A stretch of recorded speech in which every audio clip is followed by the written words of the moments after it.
तारीख 4 फरवरी 2026, वक्त रात के 2 बजे।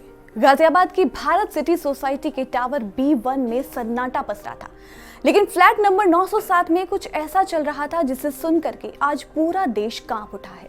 3 सगी बहनें, निशिका जिसकी उम्र 16 साल थी, प्राची जो 14 साल की थी और सबसे छोटी पाखी जिसकी उम्र महज 12 साल थी। इन तीनों बहनों ने आधी रात को 9वीं मंजिल की बालकनी से एक साथ छलांग लगा दी। ये कोई हादसा नहीं था, ये एक सोची समझी खौफनाक साजिश थी जो शायद किसी मोबाइल गेम के भीतर बुनी गई थी। जब सुबह पुलिस मौके पर पहुंची तो उन्हें जो मिला वो किसी भी पिता का कलेजा फाड़ देने के लिए काफी है। फर्श पर 3 मासूमों की लाशें थी और घर के अंदर मिला एक पन्ने का सुसाइड नोट जिस पर लिखा था पापा सॉरी। इस 2 शब्द के नोट के साथ एक रोने वाली इमोजी भी बनी थी और लिखा था कि डायरी में जो कुछ भी है वो सच है, उसे पढ़ लेना।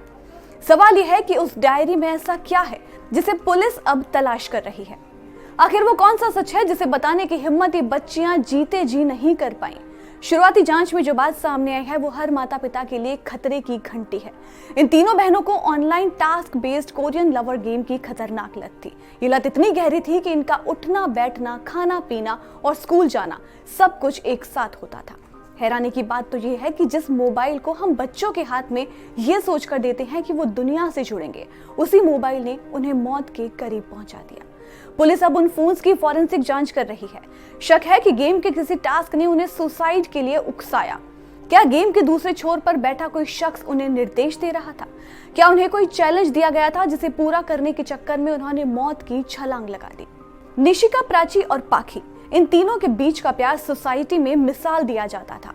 तीनों बहनें परछाई की तरह एक दूसरे के साथ रहती थी। पड़ोसियों का कहना है कि उन्होंने कभी इन बच्चियों को अलग अलग नहीं देखा, लेकिन किसे पता था कि ये साथ एक दिन शमशान तक साथ जाएगा। सुसाइड नोट में मम्मा पापा से मांगी गई वो माफी चीख चीख कर कह रही है कि उनके दिमाग में भारी उथल पुथल चल रही थी। एक तरफ अपनों का प्यार था और दूसरी तरफ उस गेम का वो डिजिटल जाल जिसने उन्हें जकड़ लिया था। इतनी छोटी उम्र में मौत को गले लगाना, वो भी इतनी योजना के साथ, ये बताता है कि ऑनलाइन गेम्स बच्चों के दिमाग को किस हद तक हाईजैक कर सकते हैं। ब्लू व्हेल और पबजी के बाद अब ये कोरियन लव गेम का नया खतरा भारत के घरों में घुस चुका है। ये गेम्स बच्चों को इमोशनली ब्लैकमेल करते हैं, उन्हें अकेला महसूस कराते हैं और अंत में उन्हें लगता है कि जान देना ही एकमात्र रास्ता है। गाजियाबाद की ये घटना सिर्फ एक क्राइम रिपोर्ट नहीं है, ये समाज की हार है। पुलिस टीला मोड़ क्षेत्र की इस घटना की हर एंगल से जांच कर रही है, लेकिन क्या पुलिस उन खोई हुई जिंदगियों को वापस ला पाएगी? शायद नहीं।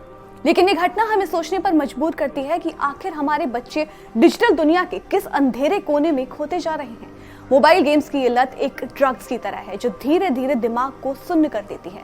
अगर आप या आपके आसपास कोई भी तनाव में है तो कृपया मदद मांगे। वंदरेवाला फाउंडेशन और TISS कॉल जैसी हेल्पलाइन आपके लिए मौजूद है। याद रखिए, कोई भी गेम आपकी जिंदगी से बड़ा नहीं है।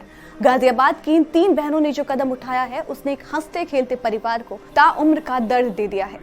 माता पिता को अब और भी सतर्क होने की जरूरत है, क्योंकि मौत अब सड़कों पर नहीं, आपके बच्चे की हथेली पर रखे स्मार्टफोन के अंदर छुपी हो सकती है।